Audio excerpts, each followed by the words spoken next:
Beleza, combinado. E aí, pessoal? Tudo bem com vocês? Eu sou o Filipe, eu sou originalmente de São José dos Campos, faço parte aqui em São Paulo do Nice, mais especificamente. Estou na casa vai fazer uns 5, 6 anos, eu acho, trabalhando lá, e sou voluntário lá. Já fui da assistência, já fui de algumas frentes, mas atualmente eu tenho mais me dedicado à questão das aulas. Tá bom? Bom, antes da gente começar a falar da aula, eu queria falar um pouco do caderno de temas, porque achei curiosas as perguntas que vocês fizeram, né? E eu sou meio espírita desde pequeno, assim. Minha mãe me levou já na evangelização infantil. Confesso que a época da pré-adolescência não foi muito fácil, porque eu já não estava muito afim de ir, arrumava umas desculpas para não ir e tal.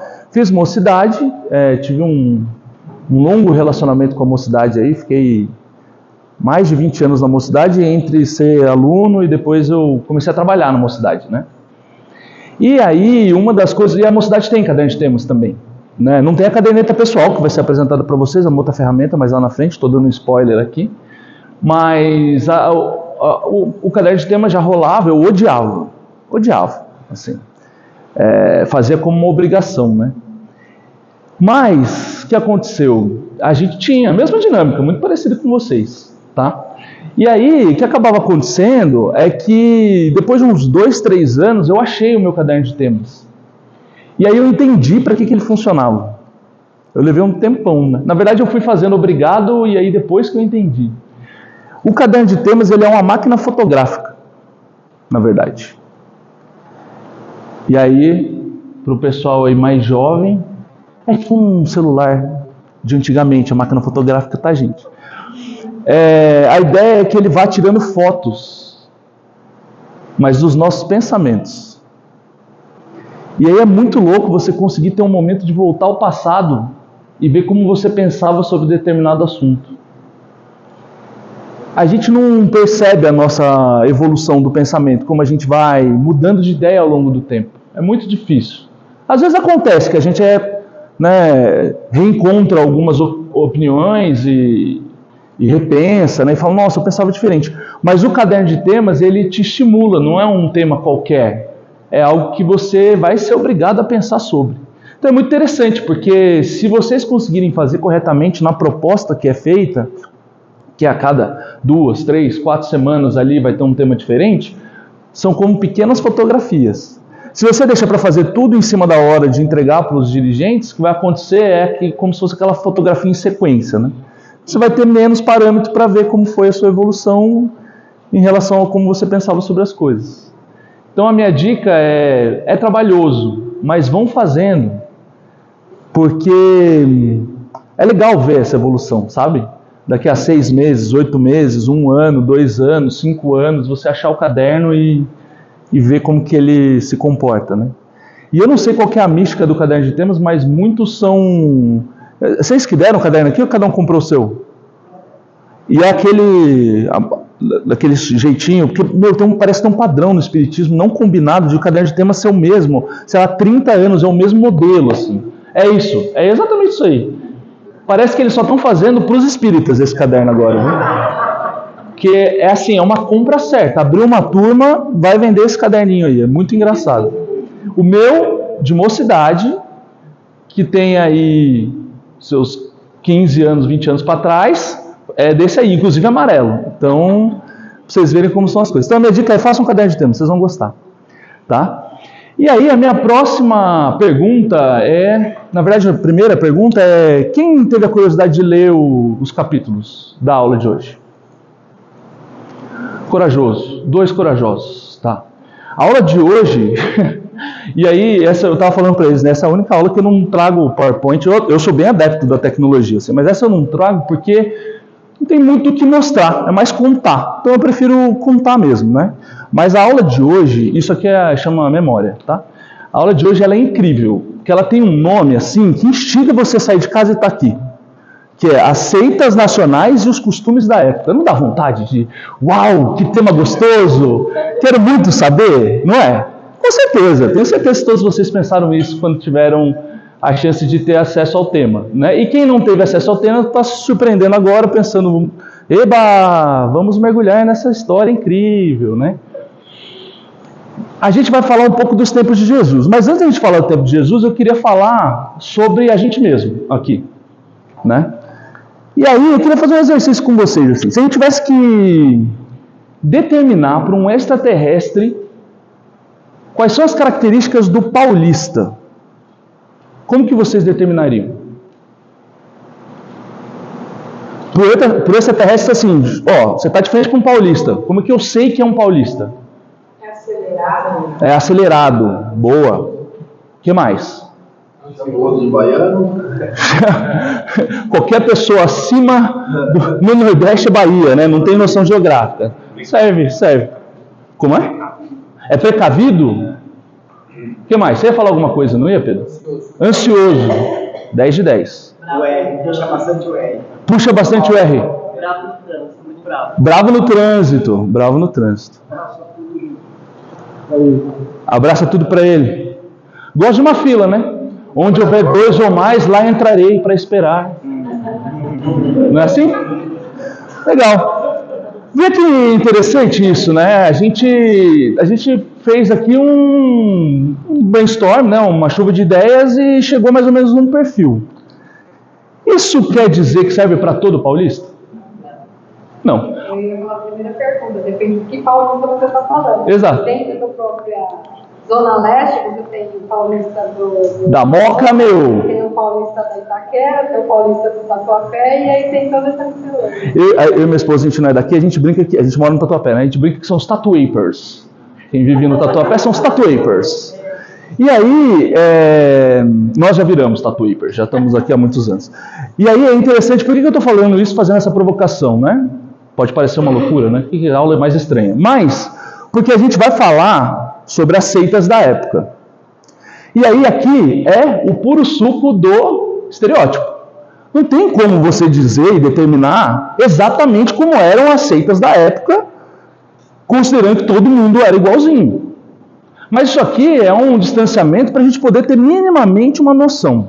Tá? Essa é a primeira coisa, é a mais importante dessa aula. Da gente ter isso em mente. Mas isso tem um porquê. É para a gente poder ter contato com uma época em que foi muito relevante o contexto para o entendimento de tudo que Jesus faz e como ele faz. Tá? Essa aula também é uma aula histórica que dá um contexto político.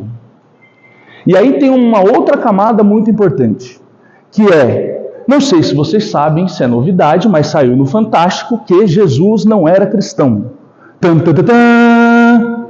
Porque o cristianismo veio depois de Jesus, não tem como ele ter sido cristão. Jesus era judeu. E aí o que acaba acontecendo? A cultura judaica é um pouco distante da nossa. Então tem muita coisa, muito signo, muita coisa que aconteceu dentro daquele movimento que a gente acaba não entendendo exatamente, porque não faz parte da nossa cultura, primeiro, moderna, e depois, porque a gente está distante da cultura judaica, né? E aí a gente tem alguns espíritas que são muito sabidos nessa imersão judaica, principalmente daquela época. Um deles é o Haroldo Dutra Dias, que é uma grande referência dentro do movimento espírita, uma pessoa muito legal, de vocês que tiverem mais curiosidade, começarem a ver mais sobre essa época de Jesus. Porque assim, eu preciso manjar muito de judaísmo para poder entender Jesus? Não. A gente entende Jesus dentro do nível de conhecimento que a gente quiser, porque ele tinha estratégias para falar com todos. Principalmente porque o que ele falava estava mais relacionado ao sentimento, necessariamente, do que algum conhecimento.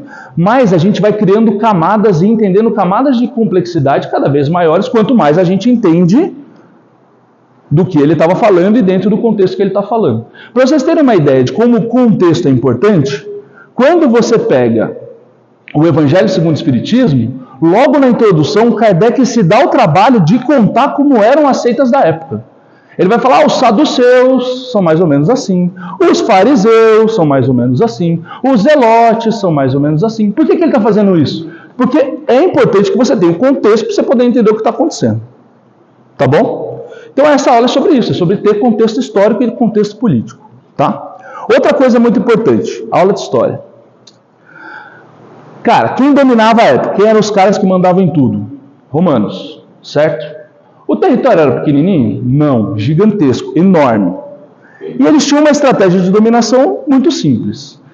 Tem algumas formas de você dominar um povo. Uma delas é você chegar e falar assim, minha cultura, vai fazer do meu jeito, agora muda tudo, vocês têm que fazer o que eu mandar. Então agora tem que andar só com o pé direito, quem é canhoto vai ter que andar com a mão para trás. Aí você inventa um monte de regras e as pessoas têm que simplesmente seguir. Esse é um jeito. É um jeito muito amigável? Não muito. Normalmente dá treta. Galera se rebela, vai te dar trabalho, aí você tem que ir, terminar com a rebelião, e aí fica nesse pé de guerra. Os romanos, como tinham interesse de crescimento, eles foram estabelecendo uma estratégia, que era uma estratégia de dominação, sem dúvida, mas muito mais financeira do que nos outros aspectos da sociedade. Então, qual que era o lance deles? Cara, eu quero que paguem meus tributos, eu quero que vocês fiquem pianinho, não me criem muito problema, mas em relação a essa questão de religião, você acredita num Deus só, não quer acreditar nos meus, tal, cada um por si. Eu não estou muito interessado nisso. Isso é importante porque dentro desse contexto, quando a gente olha lá para a Palestina era longe pra caramba de Roma. É tipo São Paulo, Brasília, entendeu? As coisas estão lá em Brasília, não estão aqui. E aí, a gente está olhando para um recorte, um espaço geográfico que ele está muito longe dessa grande frente. E aí você tem os representantes do poder romano lá cuidando e gerenciando tudo, soldados, toda a estrutura. Mas eles não estão tão preocupados com a questão religiosa. Eles estão preocupados com os tributos e com o controle do povo. Tá? Isso também é uma informação importante para a gente ter à medida que a gente vai vendo a história de Jesus. O que também acaba acontecendo quando você tem um grupo que tem que dominar o outro, mas que ele vive entre aquele outro grupo? Naturalmente, você começa a criar alguma afinidade ou outra. Então, apesar de eu ser diferente de você, eventualmente eu vou ter algum tipo de proximidade com você. Porque um precisa do outro para viver. Os romanos precisavam dos judeus e os judeus precisavam dos romanos. Mas isso é com todo mundo? Não.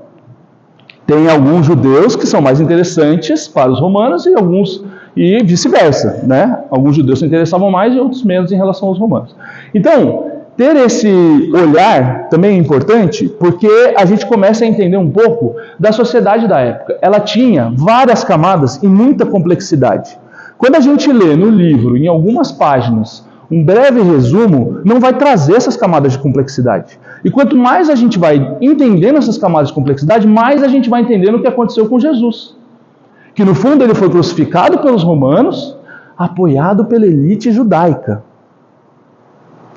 Quem lê os livros de Emmanuel, principalmente daquela época, a gente pega nos romances de Emmanuel algumas nuances em que mostram que alguns judeus não acharam tão ruim crucificar Jesus. Sendo que, o que os judeus esperam? Muito obrigado, viu? Eu estou ruim da garganta aqui, vai me ajudar um pouquinho. O que os judeus esperavam como povo?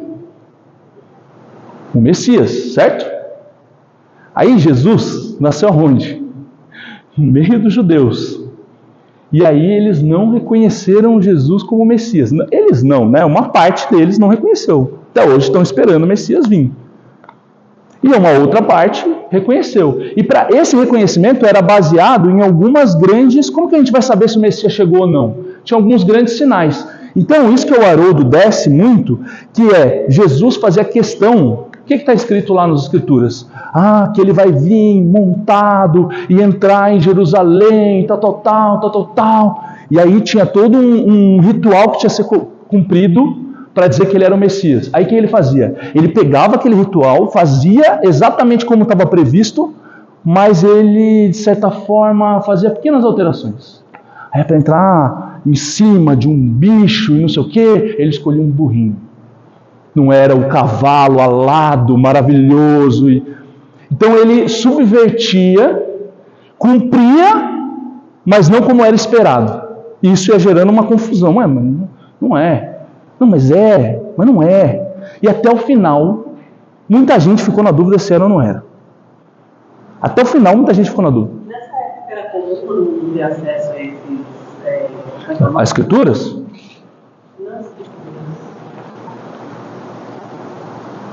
previsões, né? Previsões que chamam profecia. A profecia, sim. Porque o que acontece?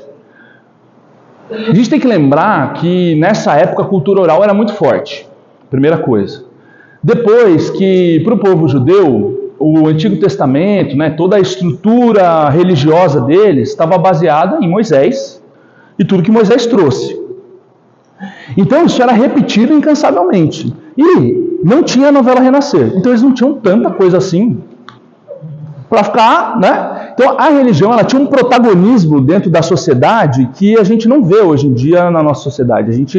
A gente convive, a religião ela é complementar à nossa vida, mas a gente é regido por leis, por regras, tal, todas apartadas da nossa religião. E muita coisa também não é passada, né? O que eu aplicava.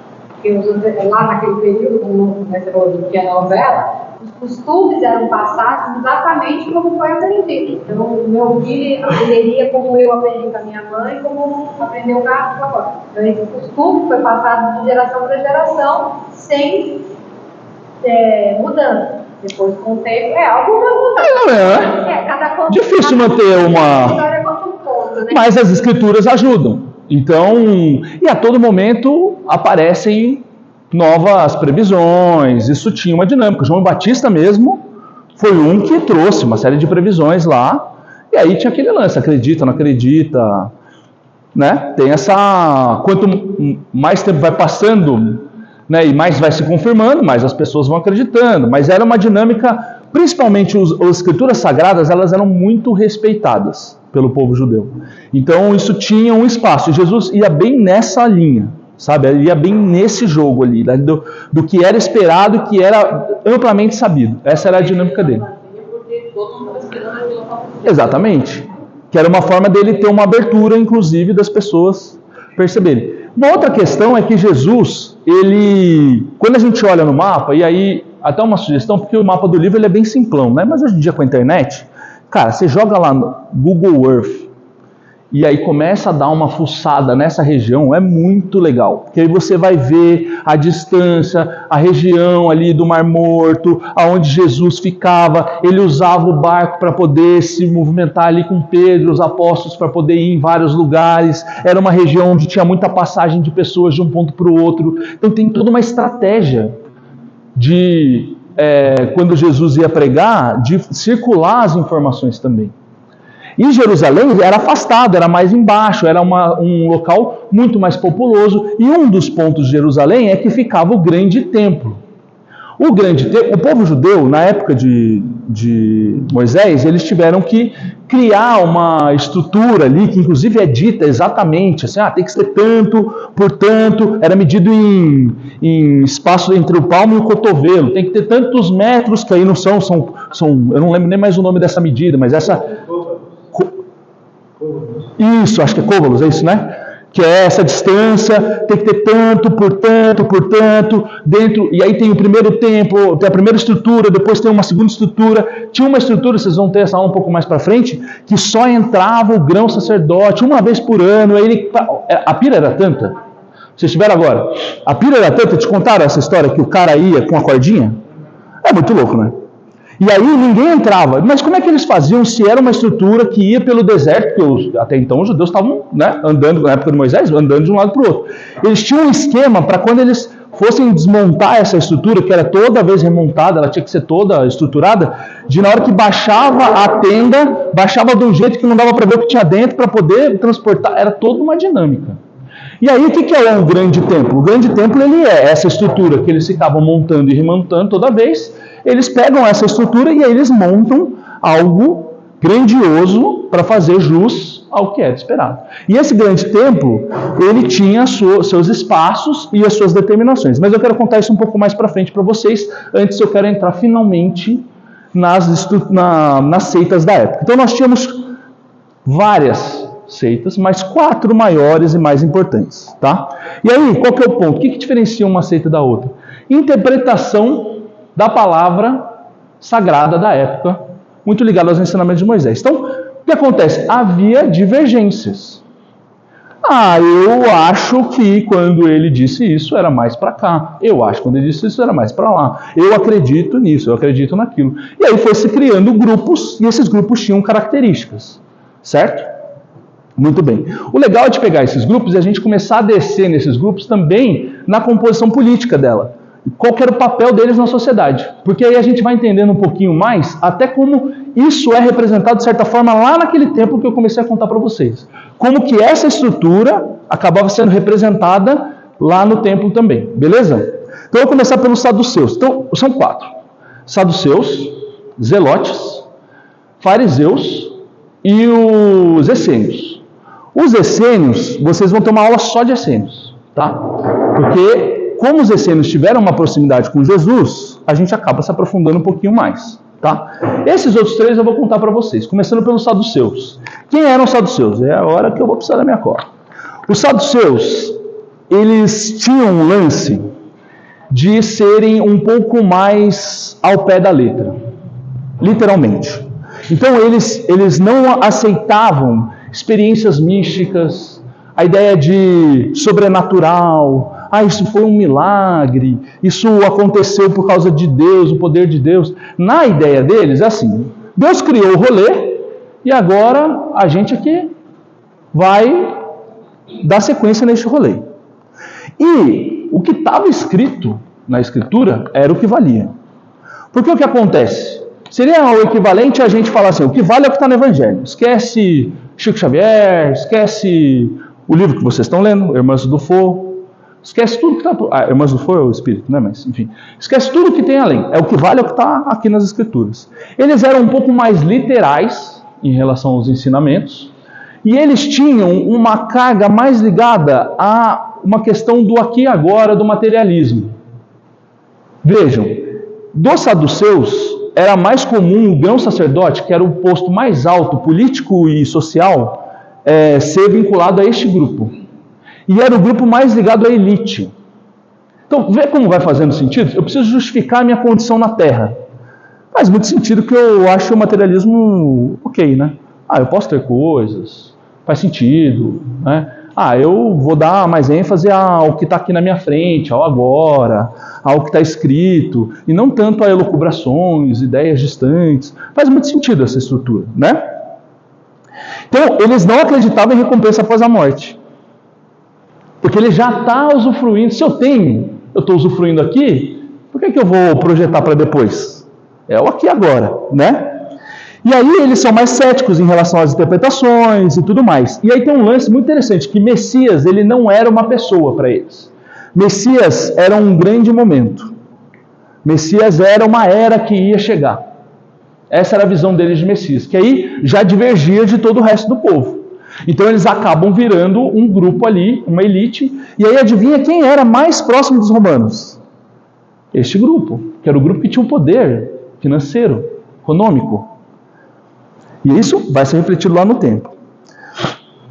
Então, o que vocês acham? Vocês acham que eles eram em muitos?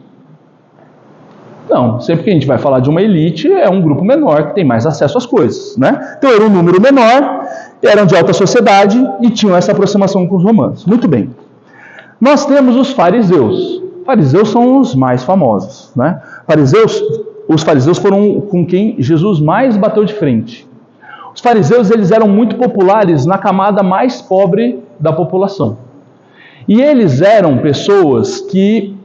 Jesus tem uma passagem que ele diz assim: façam o que os fariseus dizem, que vocês vão estar bem. O problema era eles fazerem, porque eles só falavam, não faziam. E eles gostavam de mostrar e ostentar. Tem até aquela história, né? Na hora que ele ia dar uma gorjeta ali, fazer uma doação de caridade, eles faziam chacoalhando a bolsa, fazendo barulho para mostrar, estou doando, viu? Está aqui, tá, estão vendo que eu estou doando. Porque eles tinham esse lance de procurar serem vistos como pessoas superiores, santificadas, pessoas acima. Eles já acreditavam numa dinâmica de não é só o que está escrito, mas também da oralidade, o complemento. E aí, muitas vezes, eles passavam muito tempo discutindo entre eles detalhes específicos. Não, aqui era um camelo, não, aqui era um não sei o quê. Ficavam se apegando a muitos detalhes em relação às escrituras e às vezes perdiam em relação à essência. E um ponto, que aí quem está dizendo não sou eu, é o Evangelho, é que eles usavam a religião como meio e não fim, que eu acho bem pesado até, né? Ou seja, a religião era um meio para alcançar o que eles verdadeiramente queriam.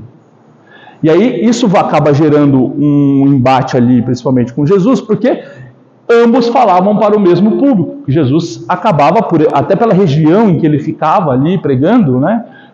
Fora ali do circuito mais da capital ali de Jerusalém, então acabava batendo muito com esse público, né? O que mais? Aí eles acreditavam em recompensas após a morte. E isso faz muito sentido, porque se eu estou falando com um público mais pobre, falar que o além é o que vai suprir, acaba gerando ali um conforto, certo? E eles acabavam tendo eles eram contra uma questão de inovação, de novos jeitos de fazer as coisas e tudo mais. E uma outra questão é que eles tinham uma certa ânsia de crescimento, de poder, de ter muitas pessoas ouvindo, de ter influência, eles tinham essa gana, né? Muito bem, esses eram os fariseus, certo? E aí tinham os zelotes. Os zelotes, eles ficavam mais na região agrária, um pouco mais distantes, em geral, dali dessa região de Jerusalém, né? Zelotes quer dizer zelo por Deus. E eles tinham uma relação com a terra diferente. Então eles gostavam de viver mais em comunidade, eles tinham uma questão de bens compartilhados e tudo mais. Eles acreditavam, e aí isso também passa pela cultura, que não adiantava só você fazer o sacrifício dos animais, que o sacrifício dos animais ele era importante dentro dos grandes rituais dos judeus da época, né? Nasceu um filho, tem que ir lá e matar um animal XPTO, se ele é filho homem é um animal tal, se é uma filha mulher é um animal tal, eu estou doente, vai ter a festa de não sei o quê. Tudo era muito marcado por esses acontecimentos, né?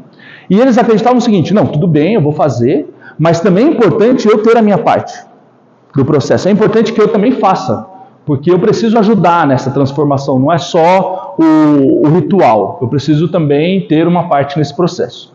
Certo? Aí tinha um lance interessante. Eles eram absolutamente contra pagar impostos para os romanos. Absolutamente contra. Para eles, pagar impostos para os romanos era pior. A escravidão era pior que escravidão, pagar imposto.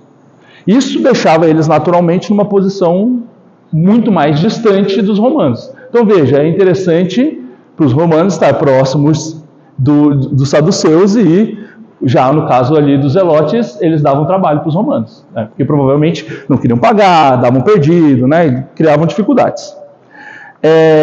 Não aceitavam, obviamente, essa questão do domínio romano, né? E eles eram mais radicais, obviamente, certo? Muito bem. Aí, dito isso, vamos olhar para o templo, certo? O templo ele tinha camadas, né? Vocês tiveram essa aula. A primeira parte do templo, que era onde podiam entrar homens, mulheres, que podiam entrar pessoas de toda natureza, era onde mais os fariseus ficavam. E aí, quando você entrava nessa região, primeiro que, quando é que o judeu ia para o templo? Eles iam muitas vezes quando tinha alguma questão social acontecendo. Então imagina todos os nossos rituais sociais. Nasceu uma criança, alguém está grávida, alguém está doente, alguém vai casar, alguém morreu. Todos esses grandes marcos que a gente tem eram motivos para ir até o templo fazer algum tipo de ritual. Então isso já era um acontecimento.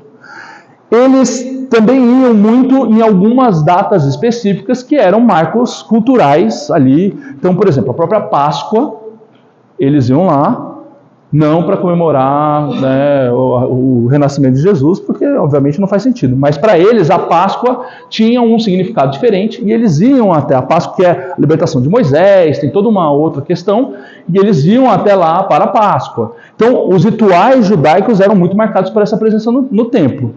E aí, então quando você imagina a gente entrando no templo, a parte maior, a grande praça, você vai ter pessoas vendendo óleos.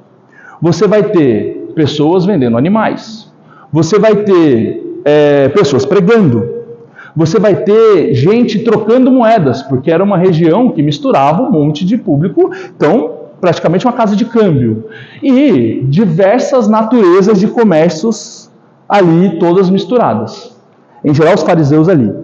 E aí, quando você vai para outra camada do templo, aí você já vai chegando mais próximo do público dos saduceus, que é mais oficial. Uma das questões que acontecia, inclusive, era que os animais que deveriam ser sacrificados, que o nome é holocausto, o nome desse ritual, fazer o holocausto é matar o animal ali naquele ritual, eles eram animais que tinham que ser puros.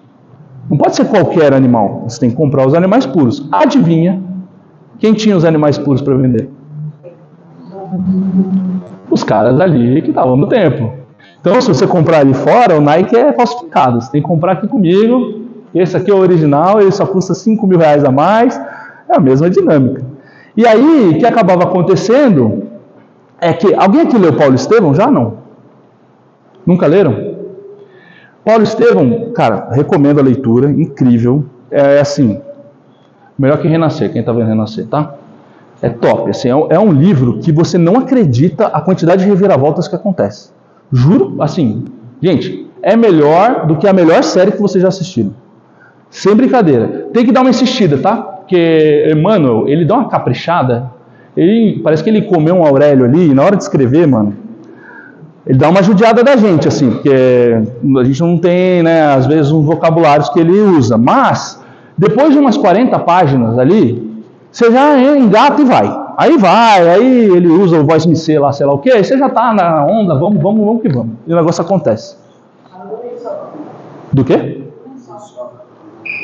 Ah, é verdade. Tem que, assim, tem um outro efeito colateral.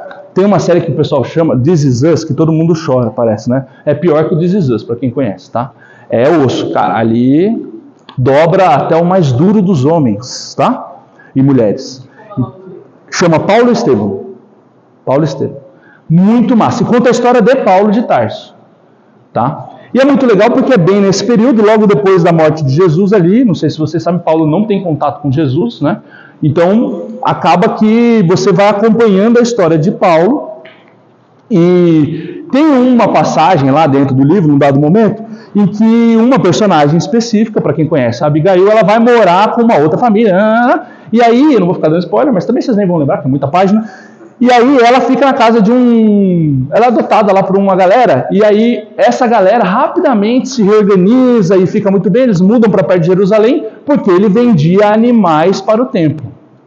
Então ele tinha um contato lá, e aí então ele vai para uma fazenda, começa a criar os animais que são vendidos no templo, e aí logo, rapidamente ele se estabelece politicamente, financeiramente ali na região. Um cara que está migrando, vindo de outra região, teoricamente teria passado por muitas dificuldades, mas não. Mas isso assim, é um detalhe do livro. Mas é interessante, porque aí a gente vai ter no contexto e fala, entendi a relação aqui, como que ele consegue.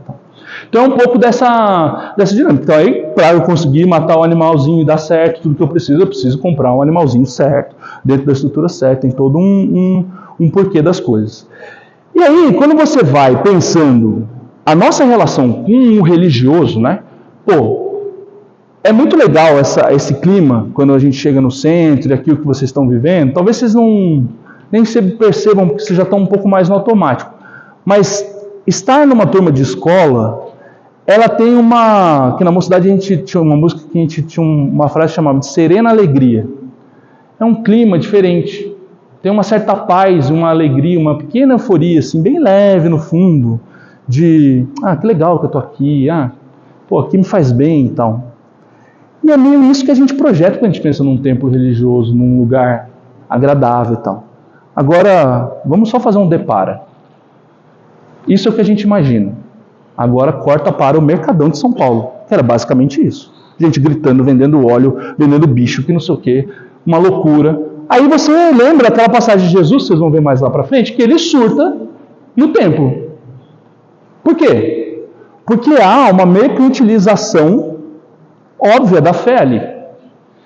E aí, por que Jesus começa a ser perseguido e odiado por algumas figuras ali dentro do... Ele é um cara que está falando que você tem que amar os romanos. Ame a teu próximo como a ti mesmo. Tá falando para eu amar o romano? Tá maluco. Ele é o cara que vai falar que você não precisa de nada daquilo para chegar a Deus. Que era quase um pedágio para você poder chegar a Deus. Eu tenho que fazer um holocausto, tem que pagar o bicho certo, não sei o quê, nananã. Não precisa de nada disso. Ele é o cara que vai falar: o meu reino não é deste mundo. Nada disso aqui importa. Então ele vai trazer mensagens que... Estou tirando completamente aqui o valor moral das mensagens. Eu estou indo para a parte da sociedade. Vai mexer com as estruturas. O que esse cara está falando é muito perigoso. Para todos nós. Pode falar. Só para fazer uma coisa, os 3 grupos que você falou, os evangelistas, a galera mais os fariseus, que eram meio teóricos, assim, e os outros zelotes, que não gostavam dos bem-vindos. Então Jesus falava para não gostar dos romanos, ele pegou o primeiro, o último, na verdade. Ele falou, não era materialista, então ele pegou o primeiro, que era materialista, daí que você falou. E também ele explicou o segundo dos fariseus. Pronto, sobraram 12 pessoas, os apóstolos, acabou, né? Não fez mais nenhum amigo. Quem que sobrou, mano? Você tá falando que ele atacou todo mundo ali? Maria, 13, já dá para colocar mais um. Cara, o que acontece é o seguinte, e aí tem um dos livros do Emmanuel, inclusive, se eu não me engano é o 2000 anos, em que Emmanuel encontra com Jesus, conta a história, Emmanuel romano. A gente não está preparado para lidar com a energia de um Jesus. Governador planetário. Assim, Jesus, e aí, cara, vou assim, tô cortando para daqui a 50 semanas de escola de aprendizes, tá? Jesus é o governador planetário. Ele estava aqui quando a Terra ainda não existia. Quanto vocês acham que ele está na frente da gente? É surreal em relação à escala evolutiva. A gente não tem comparação. É um Júpiter contra uma pedrinha. Jesus é Júpiter, nós somos uma pedrinha. A força de Jesus fazia com que energia, argumentação e tal, você questionasse tudo que você tinha. Esse era o ponto, entendeu? Claro que você tinha que ter algo dentro de você, mínimo, para ele trabalhar. E aí, quando vocês leem Paulo Estevão, por que Paulo Estevão é fera? Paulo Estevão é a história de um brother que ia atrás de todo mundo que seguia Jesus. Mesmo Jesus já tinha sido crucificado. Esses cristãos, mano, vamos atrás desses caras. Ele era perseguidor. Paulo era o próximo grão sacerdote. Ele era brother do Gamaliel. Gamaliel era o cara top dos judeus, top. Paulo foi preparado para isso, desde a mais tenra infância. O cara falava línguas, o cara estudava as escrituras, sabia tudo. Paulo, que na verdade chamava Saulo, se converte ao cristianismo. E aí é sobre a trajetória da escola de aprendiz. Paulo Estevão sintetiza a jornada que vocês estão começando, basicamente. Também tem Zaqueu, que é um cobrador de impostos, e quando ele vê aquele movimento falado de Jesus, e ele sobe em cima da árvore, aí ele tem um encontro com Jesus, e a partir daquele momento ele muda toda a história dele, né? Então ele vai bem de encontro que você está falando aí da... como que eu posso dizer assim, do poder, do sentimento, que Jesus conseguia, mesmo, vamos dizer assim, indo contra tudo aquilo, pela época, política, dinheiro, envolvido tudo, mas ele tinha um poder tão grande que mesmo as pessoas que eram voltadas muito para a questão de dinheiro, política, ele conseguia atrair. E um exemplo é Zaqueu, que é interessante também. Ele tinha, é legal você trazer o Zaqueu porque ele era um cobrador de impostos, então ele tinha uma relação ali diferente com o povo judeu, né? E ele se converte, e tem diversas histórias. Soldado romano que vai até Jesus, pede para ele ajudar um outro soldado, e aí ele fala, pode ir que está curado, porque pela sua fé ele já curou. Eu não preciso nem ir lá, ele já está curado. Jesus tem histórias de conversões, no sentido das pessoas passarem a acreditar nele, 1000. E é justamente esse era o poder dele de conseguir trazer uma coisa que era tão diferente daquela época, que muitas pessoas conseguiram ver, mas muitas outras não. E aí, é sobre isso essa aula também. Porque aí, tipo, tá bom, tá. Então você veio, me contou uma história aqui da geografia, da história, dos romances, sei lá o quê. Mas e isso com a proposta da escola de aprendizes? A proposta aqui é a seguinte. Quem nós somos? Nós somos os fariseus, os saduceus, nós somos... Acho que a gente o professor Eu tive uma... Semana passada ela falou um negócio e aí eu até comentei, ela falou, não, mas você que está falando. E aí o que você está falando hoje me faz questionar também. Nós somos reencarnações de nós mesmos, né? Nós já vivemos isso. E todas essas situações também não são situações reencarnadas? Que vai vir um momento, sei lá, quando isso vai acontecer? Antes de dormir, a cabeça fica fervilhando. Aí eu falei assim, se nós somos reencarnações de nós mesmos lá de trás, né, já passamos por várias situações, e as situações, como você vai falando, eu acabei de falar para ele, se ele está aparecendo no partido político, o fulano vai ficar lá mais perto dos pobrezinhos, porque vai conseguir entrar no jeito. Para mim, vem a visão de que não só nós somos reencarnações, como toda a situação que estamos vivendo são reencarnações que são passadas, só vai mudando o jeito de ser apresentado e ver se até lá, no momento final, todo mundo vai se render e ser realmente como Deus quer, ou Jesus Cristo quer. Perfeito. E aí tem um ponto que é o seguinte, quando a gente se distancia da história, eu fiz essa provocação no começo, de propósito, como que é o paulista e tal, é muito mais fácil da gente conseguir agrupar, né, comportamentos, pessoas e tal. Mas nós estamos vivendo esses agrupamentos, essas pessoas e tal. Existem hoje os agrupamentos sociais, a estrutura social, nós estamos dentro dessas estruturas aqui, todas. E aí, a proposta de Jesus e depois da doutrina espírita é que a gente tenha um olhar com base em alguns preceitos, reencarnação, lei da evolução, lei do amor, uma série de preceitos ali que a gente passe a olhar a nossa vida com um outro significado. Eu brincava na mocidade, que era como se a gente descobrisse com o espiritismo que a gente é bruxo do Harry Potter, sabe assim? Tipo, nada é só o que você vê, tem um monte de coisa escondida. É um pouco isso que a doutrina traz. Ela traz algumas respostas. Por que uma criança desencarna na mais tenra idade, saudável, num acidente, do nada? Ela não teve tempo de fazer nada de errado. Não faz sentido. Se eu não colocar a lente do espiritismo. É um espírito que já reencarnou várias vezes, está tendo uma nova oportunidade, que aquilo é um aprendizado para ela. Aí você fala, olha só, faz sentido. E aqui nós estamos dentro dessa estrutura, nós estamos dentro de grupos sociais, dentro de uma realidade. O ponto é, o convite que Jesus fez para aquelas pessoas daquela época era independente de onde elas estavam, qual era a estrutura, etc. Mas as pessoas tiveram que fazer um esforço para sair daquela estrutura. No sentido, não de que doarei tudo, agora sou a pessoa que não tem mais nada. E esse é o tema do livro. O mundo era tão grande que era difícil ter meus rendimentos do que eu ser realmente quem eu tenho que ser. O principal ponto aqui é o seguinte, a gente tem uma tendência a radicalizar e não a construir.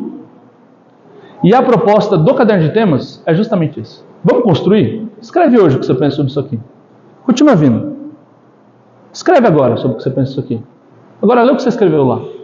Está diferente? Mudou alguma coisa? Você sabe que tem uma coisa que eu gosto de contar numa aula que a gente vai contar da estrutura da casa espírita, quase no final do curso. Que tem um femônimo que acontece, que é o seguinte. E aí é engraçado porque tem um recorte, inclusive, de gênero.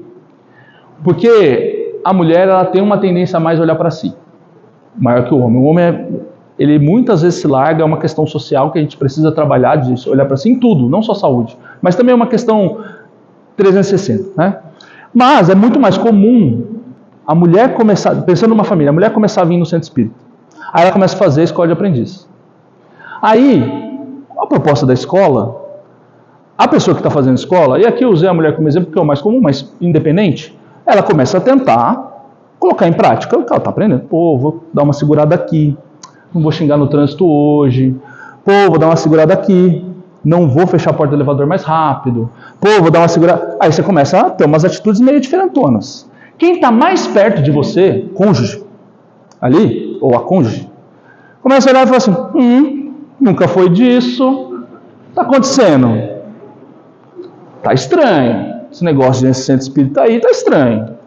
E aí vai passando um tempo com uma certa consistência, erra, certa, né? E aí também a gente não se aguenta, né? Porque a gente começa, você devia ir. Aí você vai abrir uma turma de escola, você devia. Por que você não vai tomar um passe? Não.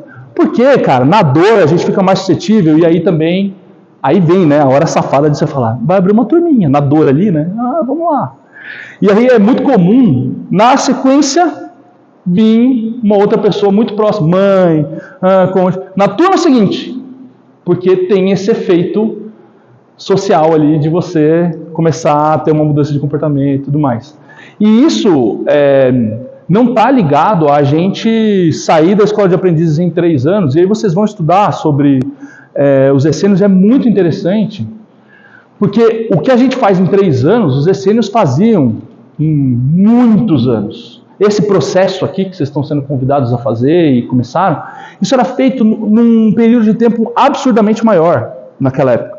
E isso se chama escola iniciática. A escola de aprendizes do Evangelho ela foi baseada nas escolas iniciáticas do tempo dos essênios e tantas outras que já surgiram na humanidade, que tem uma proposta de você olhar para si mesmo e ser a melhor versão de si. Vocês podem sair daqui do final da escola de aprendizes e falar assim, cara, espiritismo não é para mim. Não acredito, ou não vou seguir e tal. Se vocês saírem melhor, se cumpriu o papel. É natural que o espiritismo é uma ferramenta, ali, a essência dela está ali, é o que impulsiona para acontecer. Então, assim, é muito difícil que isso aconteça, mas a escola iniciática é esse olhar para nós mesmos o tempo todo, um olhar gentil, mais crítico, um olhar que tira os pontos cegos, e um olhar que nos convida a entender as nossas estruturas, quais são as nossas dificuldades e ficar cada vez mais consciente da nossa trajetória. Cada vez mais consciente. Porque muita coisa que a gente faz hoje, a gente nem percebe que está fazendo. E esse é o período mais difícil, que é o período que a gente começa a reconhecer. Olha só, eu faço isso. Olha só, eu realmente sou orgulhoso. Olha só, eu realmente sou assim, eu realmente sou assado. A se questionar mais. E aí é por isso que a gente tem, por isso que é legal reforma íntima sem martírio, né? Porque é isso, a gente vai se descobrindo e fala assim, nossa, então eu sou um lixo, né?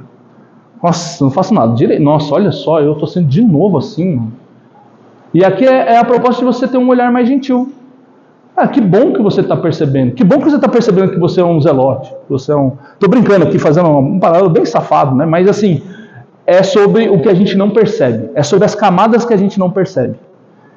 E a gente começar a perceber as camadas sociais, as camadas que estão entremeadas também, não só o externo, que movimenta a gente também, e não só o interno. O consumismo. Tem uma série de convites que a gente vai recebendo no caminho e a gente não percebe. Nem pegar o celular.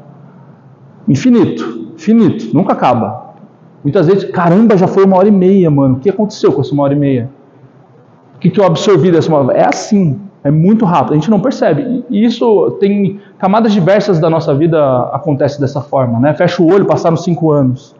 Fecha o olho, se eu tivesse começado a dieta, quando eu pensei pela primeira vez, hoje eu já estava 3 quilos mais magro. Mas aí eu também não comecei, né? Fui deixando. Então, muito legal que vocês estejam aqui com essa proposta. Não sei se eu assustei vocês também. Tipo, mano, nem queria tudo isso. O cara tá vindo aqui falando que tem maior transformação, maior job aí pra frente. Nossa, vou ter que me esforçar pra caramba. Não sei, se você tá pensando isso, fica tranquilo, vai dar tudo certo, tá? Mas é muito legal que vocês tenham se dado essa oportunidade de estar aqui. Porque é uma oportunidade de fazer algo diferente por vocês. É um convite diferente. É fora do que a gente costuma ter acesso. Então assim, para eu evoluir na Terra, eu tenho que fazer escola de aprendiz? Não. Escola de aprendiz tem 60 e poucos anos, é super novidade. Mas aqui tem uma estrutura pensadinha para ir ajudando. E aí tem um lance muito legal, que é o seguinte. A evolução ela é individual. Cada um responde pela sua. O que é muito bom, né? Porque aí você fala assim, só depende de mim. Mas também dá um medinho, né? Que você vê o outro ali, nossa, olha como a pessoa é evoluída. ela vai que vai, né? E eu aqui, querendo ainda passar o pé na criança que está chorando. Então tem esse lance. E a escola de aprendizes, ela é um convite legal, porque acaba que quando o outro lê o caderno de temas, fala assim, né? Foi você que falou, né?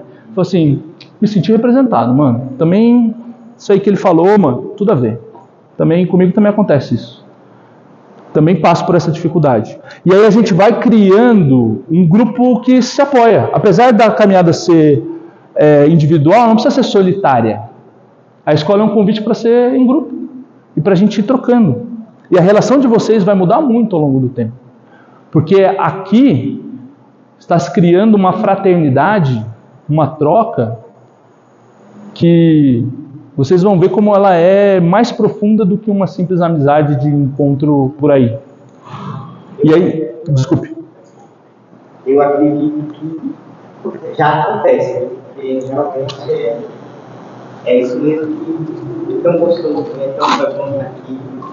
E principalmente quando, assim, até a questão proposta mesmo do Espiritismo, quando eu descobri, conheci que uma simples palavra, tenha paciência comigo mesmo, se ame, vá aos pouquinhos, nossa, isso completamente mudou totalmente a minha vida. Mudou e está mudando a minha vida. É muito bom. Isso que os espíritos nem entraram ainda, hein? Porque a escola de aprendizagem de bem que tem muito. É espiritismo sem espírito, né? Eu vi no centro, não tem espírito, rapaz. Não vi, não. Vou contar uma coisa para vocês. Não olha para trás agora, pode assustar.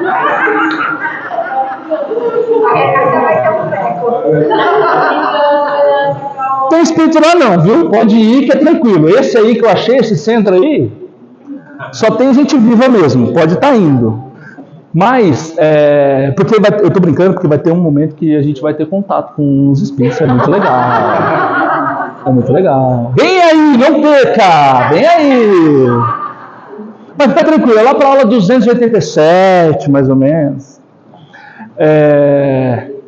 Mas enfim, né, aqui, acho que sempre que vocês ouvirem uma aula histórica, dessas assim, parece meio enjoada, tem uma mensagem escondida por trás para refletir. Então é sempre um convite. Às vezes parece que não, mas o que tem a ver eu saber o tempo?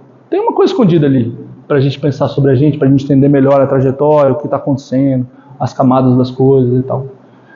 Beleza? Era mais ou menos isso que eu tinha para contar. Também dá para entender também um pouco de todas as religiões que a gente tem hoje em dia também. Umas, segue assim, outras segue assim, não faz isso, você não pode, paga aqui, porque senão você também tem todo esse... Quer dizer, só foi evoluindo. A gente toma bastante cuidado quando a gente vai falar dos amiguinhos, porque a gente também não sabe onde que a gente está errando, né? A gente às vezes tem muita certeza e tem muito tropeço no caminho. Porque a gente não pode esquecer o seguinte... O centro espírita e tudo que acontece dentro dele é feito por pessoinhas. Sendo feito por pessoinhas, aí tem uma margem de erro mais ou menos de 100% para mais ou para menos, tá? Porque a gente reflete o que a gente tem, né, gente? Então, quando a gente se frustra com alguma coisa relacionada a esse ambiente, e aqui vocês estão no namoro, no ambiente, muito legal, todo mundo é muito legal e tal. Mas, eventualmente, pode acontecer, né? À medida que vocês forem passando mais tempo dentro do centro, desenvolvendo atividades, né? Mas acontece isso, não concordo, é chato, né? Porque são pessoas, no fim do dia, que está todo mundo tentando ser a melhor versão de si, mas também às vezes não percebe, né? E cada um está no seu momento, né? Não tá... Sempre o melhor dele é o melhor que eu acho, né? Exato. E a gente também não... Assim, já vou dar um spoiler. A última coisa que eu vou falar para ir embora. Mas assim, a gente não faz um nivelamento, tá? Apesar de ter a nota, que vocês estão com medo aí, mas não faz... A galera da nota 9, vai todo mundo pro Manchester. Galera da 8,5, vai lá pela não sei aonde. Galera do Nice é 3 para baixo, né, Oswaldo? Lá é 3 para baixo. A gente não faz essa divisão não, tá? Mas tá difícil de tirar isso da cabeça deles, sabe? Porque eles estão... Se apegaram na nota, né? Não, eles estão num processo de escola acadêmica que eu não consigo tirar. Mas você contou sobre a recuperação? Gente, a recuperação é super leve. Reencarna em Plutão, é de boa, não tem muita gente. Plutão, para os espíritos, você sabe, Plutão é o cantinho da paciência. Como é? O cantinho da disciplina. Geladinho. Caiu esses tempos, né? Não é mais planeta, agora virou outra coisa qualquer aí, um asteroide, sei lá o quê. Mentira, essa parte é mentira, tá, gente? Porque aí depois vocês vão estudar outros planetas, não sei o quê. Vem aí, tem também, tem medo de ET? Cuidado. Vem aí. Quando depois da vida, os planetas, tem. Aqui, ó, gente, não vai faltar assunto, viu? Vocês vão ver. Era isso, tá bom? Obrigada. Senta aqui. Sento.